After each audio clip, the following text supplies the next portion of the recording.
ভাবুন তো, এক পৃথিবী যেখানে প্রতিটি দরজার পেছনে লুকিয়ে আছে এক একটি আতঙ্ক। কোথাও এক পুতুল নিজের মধ্যে ধারণ করছে অন্ধকার, কোথাও এক নান রূপ নিয়েছে শয়তানের। আর সেই সব ভয়ের মাঝেই আছেন এড আর লরেন, যারা সত্য খুঁজতে গিয়ে নিজেরাই ফেসে যান এক দুঃস্বপ্নে। আজ আমরা ডুব দেব পুরো কনজিউরিং ইউনিভার্স, এক মহাবিশ্ব যেটা শুধু সিনেমাই নয়, এটা এক ভয়ঙ্কর যাত্রা। আজ আমি ব্যাখ্যা করব ক্রোনোলজিক্যাল অর্ডারে সিরিজটার প্রথম মুভি দ্য নান, যা রিলিজ হয়েছিল 2018 সালে এবং মুভির টাইমলাইন হচ্ছে 1952। তো চলুন শুরু করা যাক।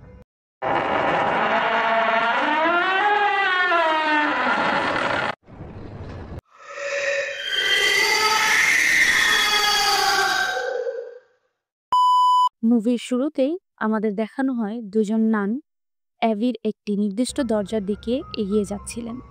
অ্যাবিটি ছিল রোমানিয়ার সেন্ট কার্তা মনেস্ট্রি, এমন এক জায়গায় যেখানে অনেক বড় একটি ক্যাসেল ছিল এবং এই অ্যাবির ভিতরে নানরা থাকত। দুইজন নান যেই দরজাটির দিকে এগিয়ে যাচ্ছিল সেই দরজায় ল্যাটিনে কিছু লেখা ছিল, যার অর্থ ছিল গড এন্ডস হিয়ার। দুইজন নানের কথা শুনে মনে হচ্ছিল যে ওই দরজার পিছনে কিছু একটা আছে যেটা তাদেরকে ভয় দেখাচ্ছে। তাদের মধ্যে একজন একটি চাবি দিয়ে দরজাটি খুলে ভেতরে প্রবেশ করেন, অন্যজন বাহিরে দাঁড়িয়ে প্রে করতে থাকেন। হঠাৎ করেই আমরা ভিতর থেকে ওই নানকে রক্তাক্ত অবস্থায় বাইরে আসতে দেখি এবং সে তার হাতে থাকা চাবিটি আরেকজন নানকে দিয়ে বলেন, তোমার এই কাজটি করতেই হবে। আরেকজন নান সে চাবিটি নিয়ে গডের কাছে ক্ষমা চেয়ে সে সুইসাইড করে ফেলে, অর্থাৎ আত্মহত্যা করে। তার পেছনে আমরা একটি বিকৃত চেহারার নানকে দেখতে পারি। এই সিনে আমরা যে চাবিটি দেখতে পাচ্ছি এটির একটি গুরুত্বপূর্ণ ভূমিকা পালন করে, সামনেই ভিডিওতে আমরা জানতে পারবো। তারপর সিন শিফট হয়ে আমাদেরকে পরের দিন সকালের সিন দেখানো হয়, যেখানে আমরা দেখতে পারি ফ্রেঞ্চি নামক এক ব্যক্তি অ্যাবির নানদের জন্য কোয়ার্টারলি সাপ্লাই, তাদের খাবার দাবারের জন্য প্রয়োজনীয় জিনিসপত্র পৌঁছতে এসেছে। সেখানে সে অ্যাবির মেইন দরজার সামনে গতকাল রাতের নানের লাশ দেখতে পায়। লাশটিকে কাকড়া খাচ্ছিল। হঠাৎ করেই তার সামনে যেতেই রশিটা ছিঁড়ে যায়। সাথে সাথে এই খবর ভ্যাটিকান সিটি পৌঁছে দেওয়া হয়। তারপর আমরা ভ্যাটিকান সিটির সিন দেখতে পারি, যেখানে আমাদেরকে দেখানো হয় ফাদার ব্রুককে বিশপ ফর্মে ডেকে পাঠান। বিশপ তাকে বলে ফাদারের রোমেনিয়া অ্যাবি নামক জায়গায় যেতে হবে, কারণ সেই জায়গায় একজন নান সুইসাইড করেছে। ফাদারকে এনশিওর করতে হবে যে এখনও কি অ্যাবি পবিত্র আছে নাকি অপবিত্র হয়ে গিয়েছে, কারণ নানদের জন্য সুইসাইড করা একটা পাপ। তাহলে কেন অ্যাবির সেই নাম সুইসাইড করলো? ঘটনার এই পর্যায়ে আমি বুঝিয়ে দিতে চাই আপনাদের সহজ হওয়ার জন্য, অ্যাবি হচ্ছে সেন্ট কার্তা নামক স্থানের একটি জায়গার নাম রোমানিয়ার। এখানে নানরা বসবাস করে এবং এটি একটি পুরাতন ক্যাসেল। এই যাত্রায় ফাদার ব্রুকের সাথে যাবেন হচ্ছে সিস্টার আইরিন, যে এখনও পুরোপুরি নান হয়ে উঠতে পারেনি, মানে হচ্ছে সে তার ফাইনাল বাউসগুলো এখনও নেয়নি। এখানে বিশপ জানায় যে সে আইরিনকে চুজ করেছে কারণ আইরিন রোমানিয়ার ওই এলাকা ভালো করে চিনে। তারপরে আমরা সিন শিফট করে দেখতে পারি ফাদার আইরিনের সাথে দেখা করতে গিয়েছেন এবং সেখানে ফাদার জানতে পারেন যে সিস্টার আইরিন কখনো রোমানিয়াতে যায়নি। তাহলে কেনই বা আইরিনকে এই যাত্রার জন্য পাঠাচ্ছেন বিশপ? এর উত্তর আমরা সামনেই জানতে পারবো। তারপর ফাদার এবং সিস্টার আইরিন পৌঁছে যায় রোমানিয়াতে এবং সেখানে তারা ফ্রেঞ্চির সাথে দেখা করে। ফ্রেঞ্চি তাদেরকে গ্রাম থেকে অ্যাবির দিকে নিয়ে যায়। এর মধ্যে তাদের ভিতর কথোপকথন হয়। আমরা জানতে পারি ফ্রেঞ্চি একজন ফ্রেঞ্চ ক্যানাডিয়ান ব্যক্তি, তাকে গ্রামের লোকেরা আদর করে ফ্রেঞ্চি বলে ডাকে। ফ্রেঞ্চি আরও জানায় অ্যাবির নানরা কখনোই বাহিরে বের হয় না। সে 3 মাস পর তাদের জন্য খাবার দাবারের বিভিন্ন জিনিসপত্র ফ্রিজার রুমে রেখে আসে। সে ওই লাশটাকেও সেই ফ্রিজার রুমেই রেখেছে। কথোপকথনের মাঝেই আমরা আরও দেখতে পাই যে ফ্রেঞ্চির ঘোড়া কিছু দূর যেয়ে দাঁড়িয়ে গিয়েছে। সেখানে আমরা জানতে পারি যে গ্রামের সকলেই বলে যে এই অ্যাবি অভিশপ্ত এবং এই কথা এখানকার ঘোড়ারাও জানে। তারা একটি নির্দিষ্ট জায়গায় আটকে যায়, এরপর অ্যাবির দিকে আর আগায় না। তারা হাঁটতে হাঁটতে অ্যাবির দিকে যাচ্ছিল এবং তাদের কথোপকথনে আমরা জানতে পারি যে অ্যাবির কথা গ্রামের লোকেরা কখনোই মুখে আনে না। ভুলেও যদি তাদের মুখে নাম চলে আসে তাহলে তারা থুতু ফেলায়। এটার কারণ হচ্ছে তাদের মান্যতা যে থুতু ফেললে এই অভিশাপ নিজেদের গায়ে লাগবে না। এগুলো বলতে বলতেই তারা অ্যাবির ফ্রিজার রুমে পৌঁছে যায়, যেখানে আমরা গতকাল রাতের নানের লাশটি দেখতে পাই। সেখানে লাশটি বসেছিল। তখনই সাথে সাথে ফ্রেঞ্চি ফাদারকে জানায় যে সে লাশটিকে শুইয়ে রেখে গিয়েছিল। তার মানে লাশটি তার পজিশন চেঞ্জ করেছে। ফাদার লাশের কাছে যেতে তার হাত থেকে একটি চাবি দেখতে পায়, যেটা আমরা মুভির প্রথম সিনে দেখেছিলাম। সে চাবিটি নিজের কাছে রেখে দেয় ফাদার ব্রুক বাকিদেরকে নিয়ে দরজার সামনে যেতে থাকে। সেখানে ফ্রেঞ্চি সে লাশটাকে প্রথমবার দেখেছিল।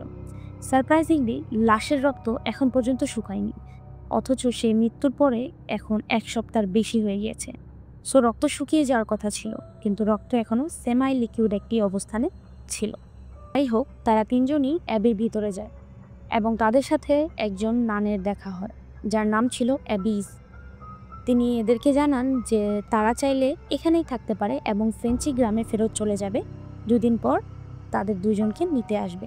তিনি আরও জানান যে আজকে অ্যাবির দরজা বন্ধ হয়ে যাওয়ার সময় হয়ে গিয়েছে, তাই তারা যেন কালকে আসে। এই পুরো কথোপকথনে আমরা অ্যাবিস নানের চেহারা দেখতে পাই না, পাশাপাশি তার আওয়াজও অনেক ভয়ঙ্কর ছিল। রাতের সিনে আমরা ফাদার এবং সিস্টার আইরিনকে কথা বলতে দেখি, যেখানে জানা যায় ফাদার ব্রুক 20 বছর আগে একটি এক্সরসিজম করেছিল, যেটা একটি ছোট বাচ্চার ড্যানিয়েলের উপর ছিল। সেই প্রক্রিয়াতে ড্যানিয়েলের গায়ে অনেক আঘাত আসে। চার্চের সবাই মনে করেছিল যে শয়তান তার ভিতর থেকে বের হয়ে গিয়েছে, কিন্তু ফাদার ব্রুক জানতো যে এখনও ড্যানিয়েল পজেসড। ড্যানিয়েলের আঘাত এতই বেশি ছিল যে সে কিছুদিনের মধ্যেই মারা যায় এবং এতে ফাদার অনেক ভেঙে পড়েছিলেন। তার সাথেই সিস্টার আইরিনও জানায় যে ছোটবেলায় বিভিন্ন ধরনের ভিশন সে দেখত। সেখানে সে সবসময় একটি জিনিসই হাইলাইট করত, সেটা ছিল ম্যারি পয়েন্টস দ্য ওয়ে।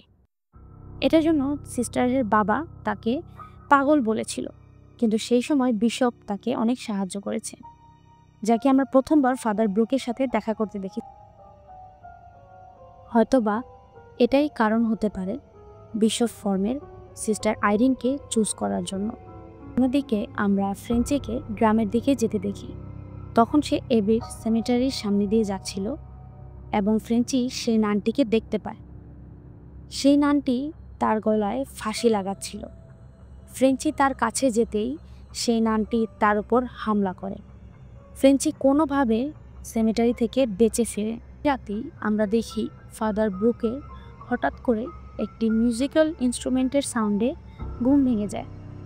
সে সেটি বন্ধ করতে গিয়ে দেখে সেটি অলরেডি বন্ধ হয়ে গিয়েছে। তারপর তাকে পিছন থেকে কে জানি ডাক দেয়।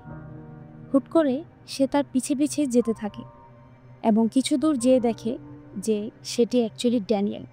জি হ্যাঁ, ড্যানিয়েলই ফাদার ব্রুককে ডাক দিয়েছিল। হঠাৎ করে ড্যানিয়েল একটি শয়তানি রূপ ধারণ করে ফেলে এবং তার মুখ থেকে সাপ বের হতে থাকে। সেই সাপ হঠাৎ করে ফাদারের উপর অ্যাটাক করে এবং তাকে একটি কফিনের ভিতর ফেলে দেয়। কফিনের উপর সাথে সাথে মাটি চাপা হয়ে যায় এবং ফাদার ভয় পেয়ে চিল্লাতে চিল্লাতে ডাকতে থাকে সিস্টার আইরিনকে। ঘটনার এই পর্যায়ে আপনাদের একটি জিনিস জেনে নেওয়া জরুরি, সেটা হচ্ছে আগেরকার দিনে কফিনের ভিতর একটি রশি দিয়ে দেওয়া হতো এবং সেই রশির সাথে কফিনের উপরে একটি ঘণ্টি বাঁধা থাকতো। যেই ঘণ্টিটি নাড়াচাড়া দিলে বাহিরের মানুষ সাউন্ড শুনে সেই কফিনের ভিতরে কি চলছে তা জানতে পারত। আগেরকার দিনে অনেক মানুষ অসুস্থ হয়ে যাওয়ার কারণে নড়াচড়া বন্ধ করে দিত এবং নড়াচড়া বন্ধ করে দিলে তাদেরকে মৃত হিসেবে ঘোষণা করে দেওয়া হতো। কবর দেওয়ার পর কোনোভাবে যদি সেই ব্যক্তি তার সেন্সেসে ফিরে আসে, তাহলে সে সেই রশিটি টেনে ঘণ্টি বাজিয়ে বাহিরের মানুষদেরকে জানাতো যে সে বেঁচে আছে। ফাদার ব্রুকের কবরের ভিতরে যে রশিটি ছিল সেটা বাজিয়ে বাজিয়ে সে সিস্টার আইরিনকে জানাতে চাচ্ছিল যে সে এই কবরের মধ্যে আছে। অন্যদিকে সিস্টার আইরিনের চোখ খুলে যায় এবং সে হাঁটাহাঁটি করতে থাকে। তখনই সে চ্যাপেলের ভিতর প্রবেশ করে। চ্যাপেলে সে একটি নানের ছায়া দেখতে পায়। আয়নাতে দেখা যায় একটি ইভিল নান। সে সাথে সাথে পিছনে তাকিয়ে দেখে কেউ নেই। সামনে তাকাতেই সে আয়নাটি ভেঙে যায়। আইরিন দৌড়াতে দৌড়াতে কবরস্থানে চলে যায়। কবরস্থানে যেয়ে সে দেখে সকল কবরের ঘুমটি বাজছে। তারপর সে চোখ বন্ধ করে ভিশন দেখার ট্রাই করে যে ফাদার কোন কফিনে আছেন। এবং সে তার ভিশনে যে কফিনটি দেখতে পারে সেটাতেই ছিল ফাদার ব্রুক। সিস্টার আইরিন তাড়াহুড়ো করে সেই কফিনের কাছে যেয়ে মাটি খুঁড়তে থাকেন। অপরদিকে আমরা কফিনের ভিতরে দুইটি শয়তানি হাতকে দেখি ফাদার ব্রুকের ওপর হামলা করতে। সিস্টার আইরিন অনেক খুঁড়োখুড়ির পর ফাদারকে কফিন থেকে বের করেন। ফাদার এবং সিস্টার আইরিন কফিনের ভিতর থেকে কিছু বই পায়। ফাদার ব্রুক সেই বইগুলো নিজের কাছে রেখে দেয়। নেক্সট ডেতে ফাদার এবং সিস্টার অ্যাবির ভিতরে প্রবেশ করে। আজকে অ্যাবির সামনে আরও বেশি রক্ত ছিল।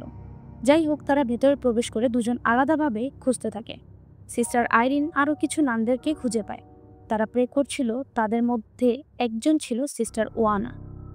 সিস্টার ওয়ানা সিস্টার আইরিনকে জানায় যে তাদের মধ্যে একটি শয়তানের শক্তি আছে, যা তাদের মতোই রূপ ধরে তাদের ভিতরে ঘুরে বেড়াচ্ছে, এবং শয়তানি শক্তিকে আটকানোর জন্য তারা বাড়ি বাড়ি করে আলাদাভাবে প্রে করে, যাতে করে কখনোই প্রে করা থেমে না।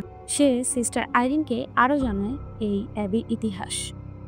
এই অ্যাবিতে অনেক আগে একজন ডিউক ছিল যে একটি রিচুয়াল পারফর্ম করেছিল অ্যাবির মধ্যে, এবং এই রিচুয়ালে সে এই দুনিয়া এবং শয়তানি দুনিয়ার মধ্যে একটি গেটওয়ে খুলে দিয়েছিল। সেখান থেকেই এক শয়তানি শক্তি আমাদের পৃথিবীতে আসতে চাচ্ছে। সে সময় ক্যাথলিকরা সেই ডিউককে মেরে ফেলে এবং সেই গেটওয়ে একটি পবিত্র রেলিকের মাধ্যমে বন্ধ করে দিয়ে যায়। যে রেলিকের ভিতর ছিল জিসাস ক্রাইস্টের রক্ত, যা সবচেয়ে বেশি পবিত্র মনে করা হয়। আমরা আরও জানতে পারি দ্বিতীয় বিশ্বযুদ্ধের সময় এই ক্যাসেলের উপর অনেক হামলা হয়েছিল। তার মাধ্যমে হয়তো কোনো হামলাতে এই গেটওয়েটাও খুলে যায়, যেটার মাধ্যমে শয়তান আবারও পৃথিবীতে আসার ট্রাই করছে, এবং তারা এই শয়তানি শক্তিকে আটকানোর জন্য সবসময় প্রে করতে থাকে। অন্যদিকে ফাদার ব্রুককে দেখতে পারি, সে ওই বইগুলো পড়ছে যেগুলো সে কফিনের ভিতর থেকে পেয়েছিল। সেখানে একটি শয়তানের সম্পর্কে ধারণা দেওয়া আছে, যার নাম ছিল ভ্যালেক।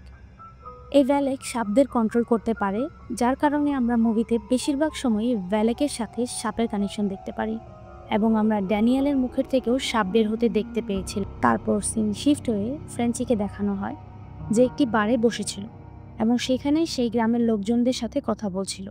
গ্রামে একজন 12 বছরের মেয়ে সুইসাইড করেছিল, এবং গ্রামের লোকেরা এটার জন্য সেই অ্যাবিকেই দোষ দিচ্ছিল। গ্রামের লোকজনরা এমনও বলে যে তুমি যাদের দুজনকে রেখে এসেছো তাদের লাশও খুব শীঘ্রই দেখতে পাবে। ফ্রেঞ্চি এগুলো শুনে একটি শটগান নিয়ে অ্যাবির দিকে ছুটতে থাকে। এরপর ফাদারকে দেখা যায় অ্যাবিজ নানের সাথে কথা বলতে, যার চেহারা এখনও আমরা দেখতে পাইনি। হঠাৎ করে সেই নান ফাদারের উপর হামলা করে বসে। ফাদার হামলা থেকে বাঁচার জন্য অ্যাবিজ নানের মুখের পর্দা সরাতে যেয়েই দেখে যে এটি একটি কঙ্কাল। মানে এতক্ষণ ফাদার যার সাথে কথা বলছিল সে কোনো মানুষই না, সে ছিল একটি কঙ্কাল। অন্যদিকে আইরিন অনেক খোঁজাখুঁজি করছিল, এবং সে একটি মোমবাতি নিয়ে খুঁজতে খুঁজতে পথ হারিয়ে যায়। সেখানে একটি শয়তান নান তার উপর হামলা করে দিল। সেখান থেকে সিস্টার ওয়ানা তাকে বাঁচায় এবং তাকে একটি রুমে পৌঁছে দিয়ে দরজা বাহির থেকে আটকে দেয়। সেখানে সিস্টার আইরিন আবার ম্যারি পয়েন্টস দ্য ওয়ে টাইপের ভিশন দেখতে পায়। তার চোখ খুলে সে তার রুমে একটি নানকে দেখে যে প্রে করছিল। সে নানের কাছে যেতেই নানটি হঠাৎ করে গায়েব হয়ে যায় এবং তার রুমের দরজা খুলে যায়। এরপর সিস্টার আইরিন দৌড়ে চ্যাপেলে পৌঁছে যায়, যেখানে সবাই তাকে প্রে করতে বলে। সকল নান একসাথে প্রে করছিল। সিস্টার আইরিন একটি লাশ দেখতে পায় এবং লাশটি ছিল সিস্টার ওয়ানার। প্রে করার মাঝখানে সকল নানের উপর একটি অদৃশ্য শক্তি হামলা করে এবং সিস্টার আইরিনের পেছন থেকে জামা ছিঁড়ে ফেলে ও তার পিঠে আঁচড় দিয়ে একটি স্টার সিম্বল করে দেয়। সিস্টার আইরিনের অনেক কষ্ট হওয়ার পরেও সে প্রে করা থামায়নি। অপরদিকে ফাদারের উপরও এক অদৃশ্য শক্তি বিভিন্ন রূপে হামলা করতে থাকে। তাকে ফ্রেঞ্চি এসে তার শটগানের মাধ্যমে বাঁচায়। তারা সিস্টার আইরিনকে খুঁজতে খুঁজতে চ্যাপেলের দরজায় চলে আসে। সিস্টার আইরিন দরজা খুলে ফাদার এবং ফ্রেঞ্চিকে বলতে থাকে যে সে সবার সাথে মিলে প্রে করছে, কিন্তু সিস্টার আইরিনের কথা মতো চ্যাপেলে কোনো নান ছিল না। ফাদার ও ফ্রেঞ্চি আসার পর সিস্টার আইরিন ঘুরে দেখে যে সে যাদের সাথে প্রে করছিল তারা কেউই নেই, শুধু আছে সেই লাশটি। হঠাৎ করেই লাশটি তাদের উপর হামলা করে বসে এবং ফ্রেঞ্চি তার শটগান এবং ফাদার সেই নানকে আগুনে পুড়িয়ে সেই হামলা থেকে তারা তিনজন বেঁচে যায়। এরপর আমরা বুঝতে পারি যে সিস্টার আইরিন এতক্ষণ পর্যন্ত যেসব নানদের দেখা পেয়েছিল তারা সবাই ছিল ভ্যালেকেরই একটি ভিশন। এবং ভ্যালেক এই অ্যাবি থেকে বের হওয়ার জন্য একটি বডির প্রয়োজনীয়তায় আছে। সে যতক্ষণ পর্যন্ত না একটা বডি পাবে সে ততক্ষণ পর্যন্ত এই অ্যাবি থেকে বের হতে পারবে না। এখানে আমাদের অনেকগুলো প্রশ্নের উত্তর পাওয়া যায়। প্রথমত, এতক্ষণ যত নানকে দেখা গিয়েছে তারা সবই ছিল ভ্যালেকের একটি ভিশন। ভ্যালেক আগেই তাদেরকে মেরে ফেলেছে এবং আমরা প্রথম সিনে যে নানকে আত্মহত্যা করতে দেখেছিলাম সে আসলে আত্মহত্যা করেনি, সে ভ্যালেকের পজিশন থেকে বাঁচার জন্য নিজের কোরবানি করেছে। অতঃপর সিস্টার আইরিন তার সকল প্রশ্নের উত্তর খুঁজে পেয়ে ফাদারকে বলে যে সে একজন প্রপার নান হয়ে এই শয়তানকে লড়াই করতে চায় এবং সে তার ফাইনাল ভাউসগুলো নিতে চায়। ফাদার ব্রুকের দ্বারা সিস্টার আইরিন তার ভাউসগুলো নেওয়ার পর তারা তিনজন খুঁজতে থাকে সেই অ্যান্টিক রেলিকটি। সিস্টার আইরিনের ভিশন থেকে তারা একটি জায়গায় পৌঁছায় এবং সেখানে তারা একটি ম্যারির স্ট্যাচু দেখতে পায়। তারা খুঁজতে থাকে ঠিক সেই রেলিকটা কোথায় থাকতে পারে। তারপর তারা ম্যারির আঙ্গুল থেকে লাইট রিফ্লেক্ট হতে দেখে এবং একটি দেয়ালের দিকে সেটি পয়েন্ট করছে। তখনই ফাদার বুঝে যায় যে ম্যারি পয়েন্টস দ্য ওয়ে। এই ভিশনের মানেটা কি? এই ভিশনের মানে হচ্ছে ম্যারির স্ট্যাচু থেকে যে লাইটটি রিফ্লেক্ট করছিল সেটি একটি দেয়ালের দিকে ইঙ্গিত করছিল। সেই দেয়ালে চাবি দিতেই দেয়ালটি খুলে যায় এবং ভিতর থেকে একটি অ্যান্টিক রেলিক বেরিয়ে আসে, যার ভিতর ছিল জিসাস ক্রাইস্টের রক্ত এবং সেই রক্তকে সবচেয়ে বেশি পবিত্র মনে করা হয়। ফাদার সেই রেলিকটি সিস্টার আইরিনের গলায় পরিয়ে দেয়। এরপর আসে সবচেয়ে বড় তথ্য, তাদেরকে এখন গেটওয়েটি খুঁজে বের করতে হবে। তারা তিনজন আলাদা আলাদা হয়ে গেটওয়েটি খুঁজতে থাকে। এখানে সিস্টার আইরিন একটি জায়গায় পৌঁছায় যেখানে মেঝেতে স্টার সিম্বলের কিছু একটা করা ছিল। এই স্টার এক্স্যাক্টলি দেখতে তেমনই ছিল যেটা তার পিঠে আঁচড় কেটে করা হয়েছিল। এখানে সে আরও কিছু নানদের দেখতে পায় যাদের মুখ সম্পূর্ণ ঢাকা ছিল। হঠাৎ করেই তার উপর অদৃশ্য শক্তি অ্যাটাক করে এবং সাথে সাথে ফ্রেঞ্চি তার চিল্লানোর আওয়াজ শুনে তাকে খুঁজতে আসে। ফ্রেঞ্চিও দেখতে পায় এখানে অনেক নান যাদের মুখ ঢাকা ছিল, তাদের মাঝেই একদম স্টারের মাঝে লেভিটেট করছে সিস্টার আইরিন। এই সিন থেকে আমরা বুঝতে পারি ভ্যালেক এখন সিস্টার আইরিনকে পজেস করবে। সিস্টার আইরিন হঠাৎ করেই ফ্রেঞ্চির উপর হামলা করে বসে। ফ্রেঞ্চি তখন সিস্টার আইরিনের ভ্যালেক থেকে রক্ত বের করে সিস্টার আইরিনকে ভ্যালেকের পজিশন থেকে বের করে নিয়ে আসে। এরপর ভ্যালেক সিস্টার আইরিনকে পানিতে ডুবিয়ে ফেলার চেষ্টা করে। সিস্টার আইরিন কিছু না করতে পেরে তার হাতে থাকা রেলিকটি ভ্যালেকের দিকে তুলে ধরে। ভ্যালেক সাথে সাথেই রেলিকটি নিয়ে নেয়। রেলিকটি নিয়ে নেওয়ার পর ভ্যালেক খেয়াল করে রেলিকটি ভাঙা ছিল এবং তার ভিতর থেকে জিসাস ক্রাইস্টের রক্তটি হারিয়ে গিয়েছে। সাথে সাথে সে আইরিনকে পানি থেকে তুলে ধরে এবং আইরিন তার মুখের ভিতর থেকে জিসাস ক্রাইস্টের রক্ত ছিটকে দেয় ভ্যালেকের উপর। সাথে সাথেই ভ্যালেক ছটফট করতে শুরু করে এবং গেটওয়েটি বন্ধ হতে শুরু করে। কিছুক্ষণের মধ্যেই সকল পানি সরে গেটওয়েটি বন্ধ হয়ে যায় এবং ভ্যালেকও তার ভিতরে চলে যায়। ফ্রেঞ্চি সিস্টার আইরিনকে বাঁচিয়ে ফেলে এবং ফাদারও চলে আসে। অবশেষে উইনিং সিনে আমরা দেখতে পারি তারা তিনজন মিলে বাকি সিস্টারদের একটি প্রপার গুড বাই বা ফিউনারেল দিচ্ছে এবং তারা গ্রামের দিকে রওনা দিতে থাকে। এই সিনে আমরা ফ্রেঞ্চির অরিজিনাল নাম জানতে পারি, যা ছিল মরিস।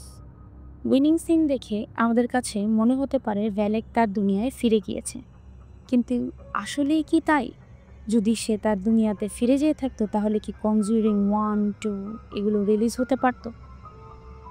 সো এখানে দেখা যায় যে ফ্রেঞ্চির গলায় একটি উল্টো ক্রসের সাইন, তার মানে ভ্যালেক এখনো এই দুনিয়াতেই আছে।